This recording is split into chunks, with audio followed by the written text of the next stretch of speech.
So we're on 6 cylinders. I'm pretty sure we are back to that 6 cylinder life again. We did all the work to put the V8 and get this guy out on the road in the last video, and it went pretty well for the most part. I had some issues, and I had issues kind of troubleshooting it, and I'm starting to realize why, because something's going on to where these two guys right here, it'd be, where are we here? 1 and 3. So they're not really doing anything. Those pipes are cold, so I just started it. That was a cold start, so there's no heat soak. I tried doing this yesterday, but that little thermal gun, the battery was like dead because it's been on the shelf, and it was all heat soaked, so you couldn't tell. That was pretty clear that those two were really not doing anything. We're jumping to, I did a bunch of tests. I tested the spark and went through some other things. So I got to dig into this some more. I think it's a fuel issue going on. So let's get through what I've already done, and then we'll jump back to here. Okay, lady, I'm ready for cranko. Make sure you push the throttle down too. Yeah.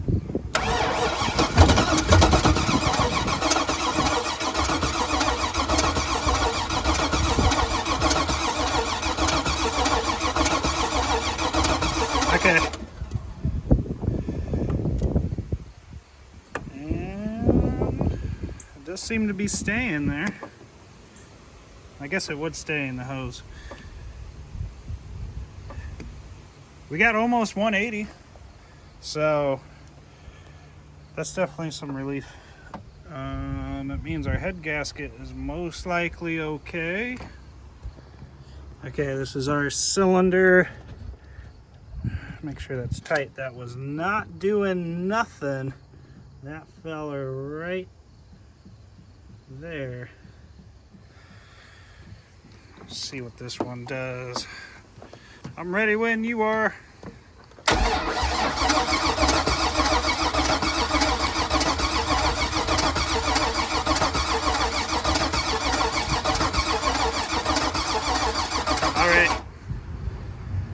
Yeah, it actually pulled a full 180. So it actually has, what, maybe 5-10 more than the other cylinder. I think 5. So that's not too shabby, actually. Alright, so I'm going to relocate. I'm going to do one on this side, just so I have a control. And see what they're pushing. 180 and then 175, 180 is actually pretty decent numbers. So as long as I get within like 10 of that on this side, then that's most likely what this whole engine is going to be all the way around. But those are my two problem ones. So check one of these, whatever one is slightly easier to get to. None of these are really that easy. So you can already tell the difference. These guys, this is one of the questionable ones, if it'll focus. You can tell. Come on now. There it goes. Really, it's pretty clean. It's like, there's not much going on there. And then this is one from, this would be 2.4. And you can tell it's got some black on it. And it's actually doing something in its life. So sun's getting in the way there, but that's what that guy looks like. So that is what kind of started this whole hunt. All right, so this is the last test that I can think to do. I compression checked another cylinder over there. That's all put back together. Ignition coil is hooked back up, and I've left this one out. The second one back that wasn't doing anything. I did this check with the first one, but I just want to see if I can actually see it sparking, because that one's clearly not doing anything. And our battery died while I was doing the other compression thing, so we'll see if it even turns over. Go ahead and give her some juice, see what happens here. Alright, okay. I seen it. I don't know if it came up on the camera, but There was blue arcs of life. Sorry, Rain. So you know your boy did all this work. So you have a V8. And it's still a V6. And I'm still over here running around on 6 cylinders. Occasionally it looked like it was 7. That one kind of running. 6.5 cylinders. Yeah. So we gotta figure out what's going on.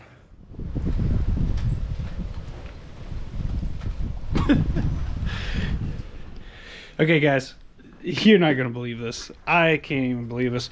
So I just got the plug off for the injector. I just took the intake thing off real quick and was about to start figuring out what pins were what injectors and start getting into this whole mess. Man, oh man. So I'm looking at these, I'm like, I don't know, those two are probably an injector, those two. I might have to go back to that video I made to look at my own diagrams or go see if I still have the file and print it out or something. But over here, you can't see it because it's in the darkness. Look at those 2 pins. Those 2 on the bottom, for you guys it'd be the bottom right. Look at that guy, is bent over. And that one is bent over, which means that'd be right up in here. So like one pin was going in and the other pin was just stabbing into this void of no man's land. You gotta be kidding me. That is probably 90% of what's going on. Those are both next to each other. And if I had to guess, those 2 injectors are next to each other. So that's our 2 that aren't cooperating. I actually haven't seen from this angle if the other ones look okay. Yeah, everything else looks pretty decent. I'm about to straighten these out and I swear to God. Okay, let's see what happens here. My window decided to stop working. I tell you, man, I've been getting plagued with all of the dumbest issues. Okay, what's going to happen here?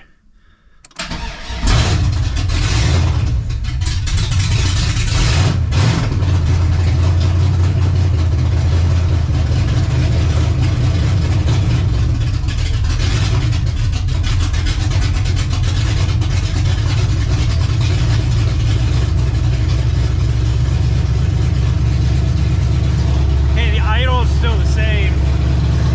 I'm almost gonna say it does sound different though. Let's go get that thermal gun on it.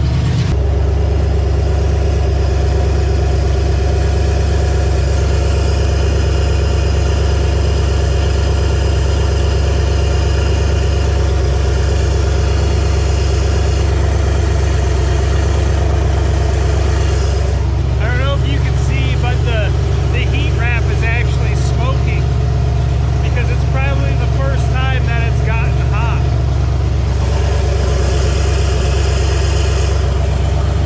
Oh yeah, we're cooking now.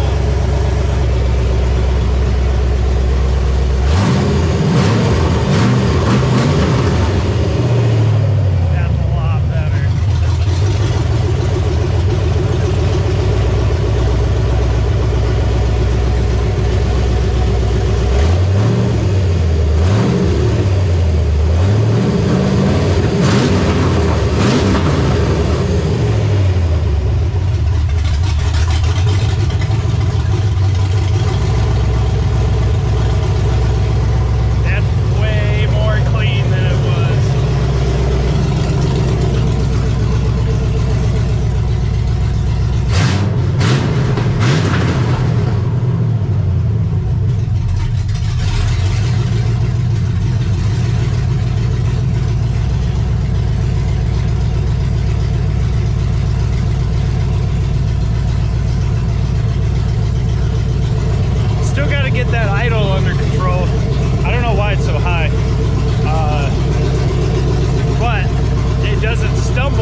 because it actually has all of its cylinders.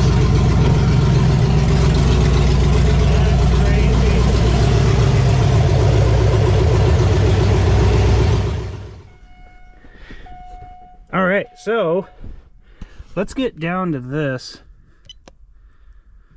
So I had this code, this PO200 injector circuit open, and I was about to reach out to the guy that helped tune this and see if that was a normal thing, because maybe it's just because it has different injectors and like the computer, who knows, some kind of weird anomaly thing, right?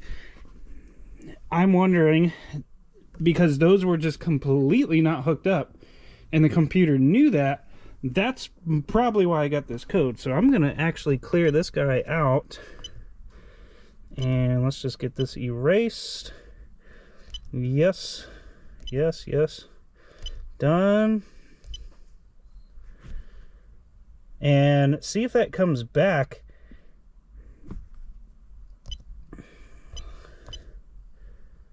Whoopsie.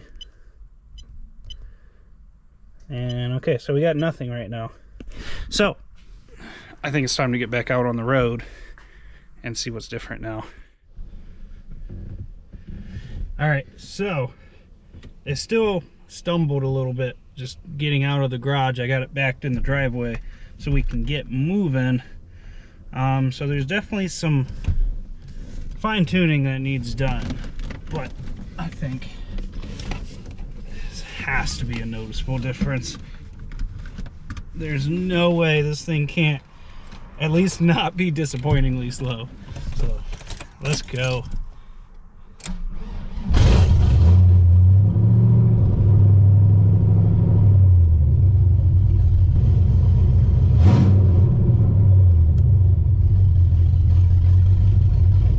Yep, nothing like that open header life in a suburban neighborhood, right?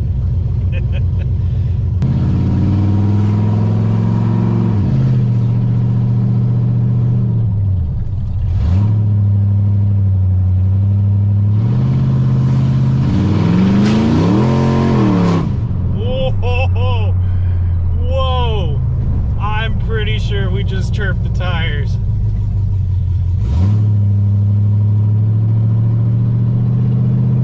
I'm on a like newly paved road, so it's probably not the best testing place to be right now.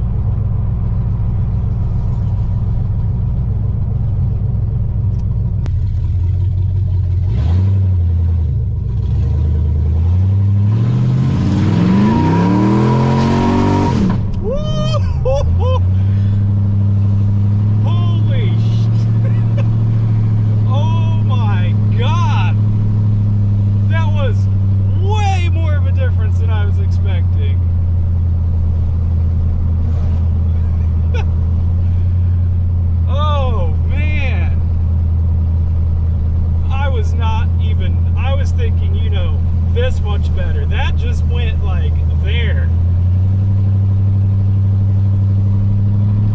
Wow. So you can hear it still kind of skipping. It did that as soon as I pulled out the driveway, so I'm like, it ain't gonna be that much better. It's a lot better, let me tell you. It seems like half throttle, it still feels the same. It's like a little mushy, honestly.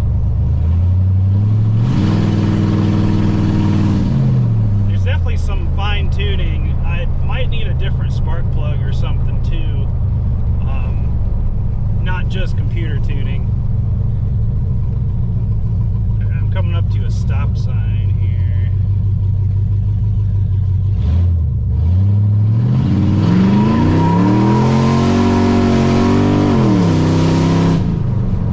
This baby moves now.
test run. And if you listen, even though we have that idle that's, I think, is a little too high,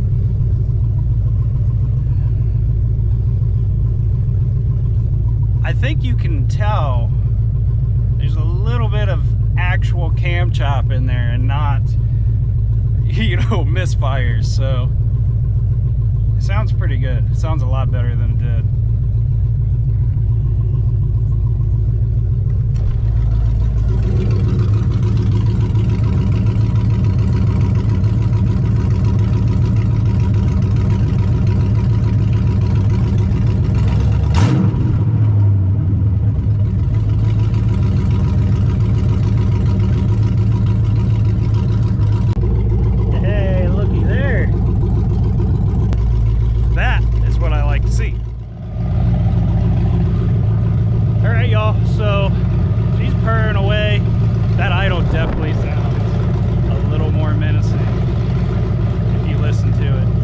I looked at the scanner so I could see the exact idle. It's at like 850-ish. So I think if I could get that down to 8, maybe 750. I know I can't go as low because with the cam chop, you know, you don't want it to stall. So but I think if I went down just a little more, might maybe not waste as much gas and give it that nice like low rumbly idle. So I got some ideas for this. They kind of involve maybe seeing what it'd do against the LS1, maybe the SRT4. I don't know what you guys think. So we got to do some comparisons. I'll have to do some draggy runs and see how much faster this is, because this is definitely